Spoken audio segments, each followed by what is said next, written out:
Time Force! Time Force! Power Rangers! I'm glad that you guys have joined me here. I am Dylan J. Curtis, and you have joined me on another episode of The Curtis Zone. Of course, as always, I'm your humble and handsome, ever so awesome host, Dylan J. Curtis, and it is time that I give you guys a history of Power Rangers Time Force. This is going to be a long one, so I don't want anybody asking any stupid questions like, "Hey, Dylan, what happened to the color, bro? What happened to the color, man? Shouldn't happen that." I don't want anybody asking me stupid questions, alright? I got 3 stoners on the other side of that door that are saying the same thing, alright?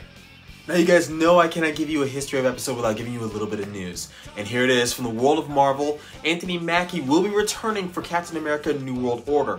But it has been confirmed that there will be a new Falcon joining the MCU. This does not mean that Anthony Mackie is being replaced, but it means that he's going to be getting a new Falcon. It is looking like it's leaning towards that way. Kevin Feige cannot confirm nor deny that Anthony Mackie will be replaced or if he will be joined by another Falcon, but it is looking that way. A little bit of news from the world of Netflix is the fact that Fate the Winx Saga has a new season currently in full swing. It is said that original characters and cast will be returning from the 2nd season. Also, another character will be emerging, and I'm hoping that it will be Tekna.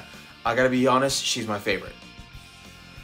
Also, another Power Rangers reboot as well as another movie will be coming out very soon. And it is said that every season of Power Rangers will be represented in this movie. It was supposed to be done with a movie called The Last Morph, but that film was shut down due to licensing issues and lack of casting. However, another thing that I want to tell you guys about is that Power Rangers Quantum Continuum is also about to start filming as of next month. An official release date has not been released yet, but it is looking like it's leaning towards 2024. Anywho, without further ado, let's get into today's episode. And remember to hit the like and subscribe button for more content from the Curtis Zone. And if you have any questions, comments, concerns, or if you want to help me decorate my background back here, remember to leave it in the comment section located that way. And as always, I will answer every one of them. Now let's get started with today's episode, shall we?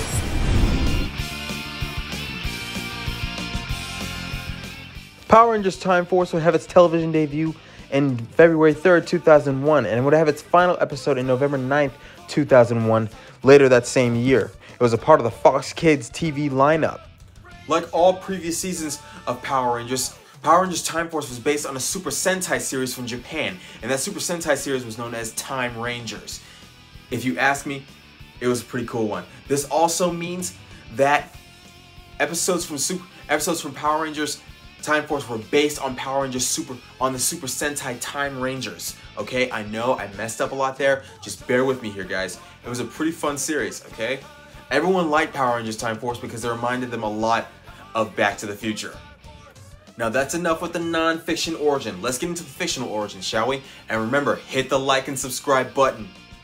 In the year 3000, peace and justice reigned due to the fact that the Time Force police have brought crime down a significant amount since the year 2000. It is a very, very cool series, guys. Very cool series, alright?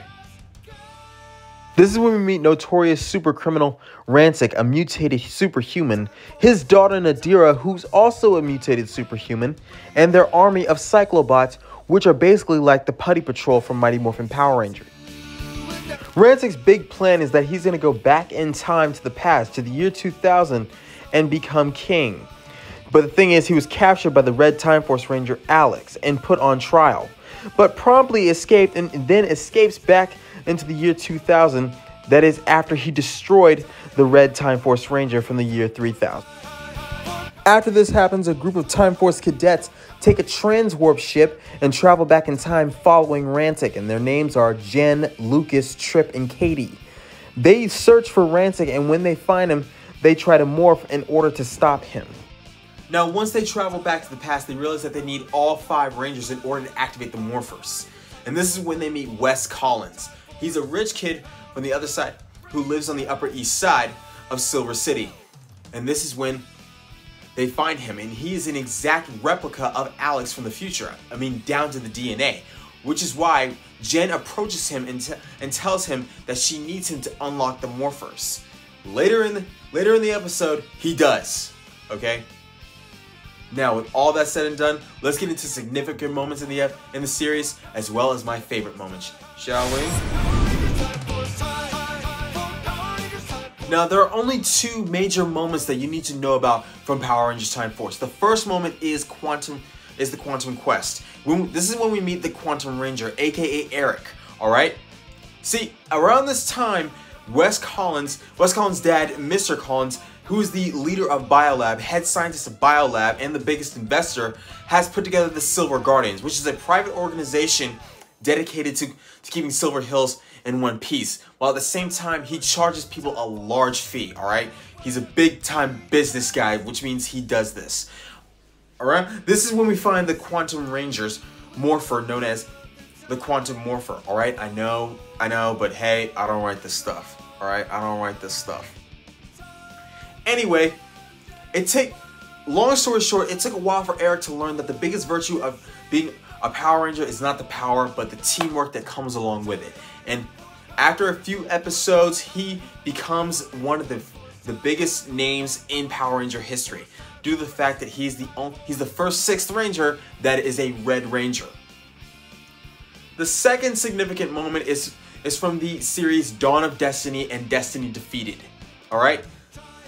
Alex has returned, all right? I can't explain to you how. I don't want to spoil it. Let's just say time travel, okay? Alex has returned back to life, and he came back to the past in order to help the Rangers finally capture Ransik, all right? And around this time, Mr. Collins has been hurt after Ransik blasted him with one of his most powerful mutation blasts, all right? I'm not going to tell you all about Ransik's powers, okay? Let's not go into that right now. We're going to do that later in Powers and Abilities. And with this, Mr. Collins is about to die, which means that Wes needs to take over for running Biolab and the Silver Guardians. And it takes a while, but Wes finally learns that you need to defeat Destiny in order to make people happy. All right, and also Eric comes back. It's a whole thing. I'm not gonna give you the whole thing, but it's this whole big thing. It was fun. It was smart. It was well done, very Mission Impossible type stuff. The final significant moment you need to know about is from the final episode of Power Rangers Time Force. Around this time, Ransik's entire gang and his robots have been defeated by the Power Rangers. And so he decides to go up against the Rangers by himself. All right, there was this huge fight going on, and Ransik basically won. This is why he made my top 10, all right? That's one of the reasons why he made my top 10, all right? And in this episode, he fights all 5 of the Rangers and practically defeats them. But, and this is a big but, guys. This is a big but, okay? But Nadira has just seen something that makes her so happy. It is the gift of life, all right? She helped birth a baby, and with this she turns good, and she also uses this as a way to make her father good. Okay, long story short, Ransik becomes good, turns himself in to Time Force. They all go back to the future after saying goodbye to Wes, who has now joined the Silver Guardians as the Red Time Force Ranger, and his partner is now Eric. It was a fun last episode, all right? Now let's get into my top 5 favorite episodes. I only have 3 favorite moments from the series. My first is known as Movie Madness. In this episode, the movie director known as Cinecon has trapped the Rangers in a bunch of different types of movies. Westerns, musicals, samurai movies, kung fu movies, and jungle movies. And in this episode, they have to go through the script in order to defeat Cinecon. Which is weird because Cinecon's movie is basically another dimension that they are trapped in. All I can tell you is that in the end, they defeat Cinecon with the help of the Transwarp Megazord. It was pretty cool. My other favorite moment is Time for Lightspeed.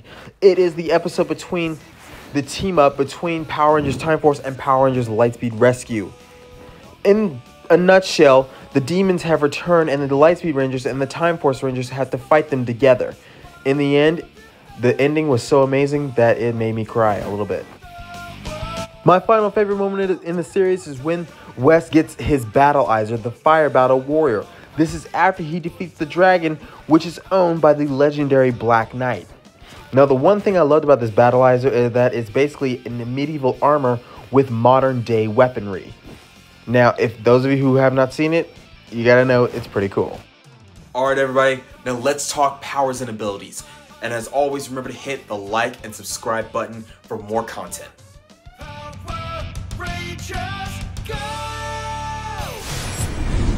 As far as powers and abilities go, like all former Rangers before them, their access to the morphing grid is artificial, but it's also organic due to the fact that they have a conduit, which is the timeline itself.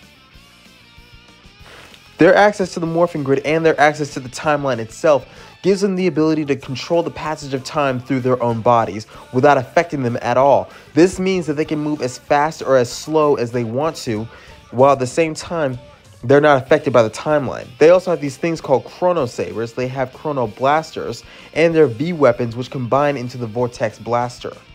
Now, they are also trained in extreme arts of hand-to-hand combat, but the most skilled fighter of them all is Eric himself due to the fact that he was trained longer than they were. Their Zords are equally as interesting as they are. There are the two modes of the Time Force Megazord, Mode Red and Mode Blue, which are basically Warrior Mode and Cop Mode. Then you have the self-operating Megazord, the Shadow Megazord. Then you have the Shadow Force Megazord that combines with the two Megazords to form the Shadow Force Zord, which is equally as powerful as all the other Zords. Then you have the Quantum Megazord, the Q-Rex Megazord, which he doesn't know that comes from the future as well. What I'm saying is the Time Force Rangers, they're equally as powerful as every Ranger past and future. And just like that, I want to thank you guys so much for joining me on an episode of The Curtis Zone. I, of course, your humble and handsome host Dylan J. Curtis, thanks you and reminds you to hit the like and subscribe button for more content from The Curtis Zone. And remember, I'm still decorating my background. See that empty space right there? I need that filled up with something, alright? Tell me what you think I should put back there. Leave it in the comment section that way. And if you have any questions, comments, concerns, or if you just want to make a request for a history of episode, leave it in the comment section that way. And as always, thank you guys so much. I wish you nothing but love. Peace.